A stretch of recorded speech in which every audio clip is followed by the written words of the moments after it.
پرسی بوون یان مانەوەی هێزەکانی ئەمریکا لە عێراق لە چوارچەوەی هاوپەیمانی نێودەوڵەتی بۆ شەڕی تیرۆر چەند ڕۆژێکە بووەتە جێگەی باس، بە تایبەت لە دوای گۆڕانکاری و پێشهاتە نوێیەکانی سووریا و ناوچەکە بەگشتی.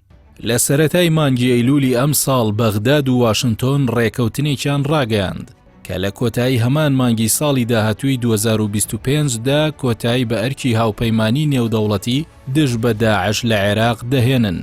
بەڵام دوو ئەندامی ئەنجومەنی نوێنەرانی عێراق لە چوارچێوەی هەماهەنگی ئاماژەیان بە پێداچوونەوە بە دۆخی عێراق و سیاسەتی دەرەوەی عێراق کردووە. ئەو دوو نوێنەرە دەڵێن گرژیەکانی ناوچەکە وا دەخوازێت بڵێن بوونی ئەمریکا دەتوانێت فاکتەری سەقامگیری لە ناو و دەرەوەی عێراق بێت. دەژڵێت ئەمریکا ڕێگری لە ئیسرائیل کرد هێرش بکاتە سەر عێراق وەک ئەوەی لە سووریا و یەمەن و لوبنان کردبووی. بەوتەی ئەو دوو ئەندامە گفتوگۆکان لەبارەی مانەوە یان دەرچوونی هێزەکانی ئەمریکا و هاوپەیمانان بەردەوامن. بەڵام تا ئێستا هیچ بڕیارێک نەدرا و نازانرێت ئیداری داهاتووی دۆناڵد ترامپ لەبارەی عێراقەوە چی دەخوازێت. ئەوان پێیان وایە ئەگەر هێزی ئەمریکی لە عێراق نەبوایە ئەوە قەوارەی زایۆنی کاردانەوەی تونتری لە بەرامبەر هێرشی گروپە چەکدارەکان دەبوو، واتە ئەگەری هەبوو هاوشێوەی سووریا و لوبنان عێراقیشی بکردایەتە ئامانج.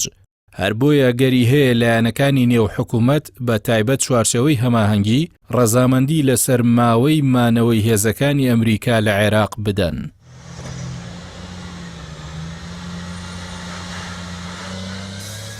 لەلایەکی دیکەوە عەقیل ڕودەینی وتەبێژی هاوپەیمانی نەسڕ کە یەکێکە لە لایەنەکانی چوارچێوەی هەماهەنگی دەڵێ لە ئێستادا بارودۆخی دەوروبەری عێراق ناسەقامگیرە، بە تایبەتی دوای ڕووخانی ئەسەد لە سووریا، ئەمەش دڵەڕاوکێ عێراقی زیاتر بەرز کردووەتەوە.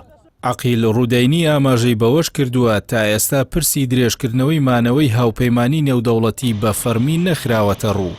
بەڵام ئەگەری زۆرە لە یەکتێگەیشتنی نوێ لە نێوان بەغداد و واشنتۆن سەبارەت بە داهاتووی هاوپەیمانی نێودەوڵەتی بێتە ئاراوە.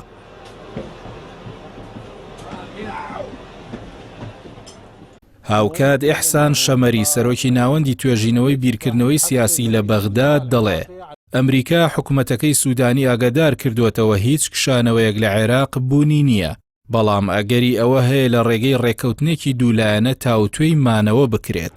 شەمەری ئاماژە بەوە دەکات چوارچێوەی هەماهەنگی پێی وایە مانەوەی هاوپەیمانی و نەبوونی داواکاری بۆ کشانەوەی ڕەنگە هێرشە گەورەکانی ئیسرائیل بۆ سەر گروپەکان زۆر دوابخات، چونکە ئەمریکا تا ئاستی هەڵوەشاندنەوەش لە دواخستنی هێرشەکان سەرکەوتوو بوو.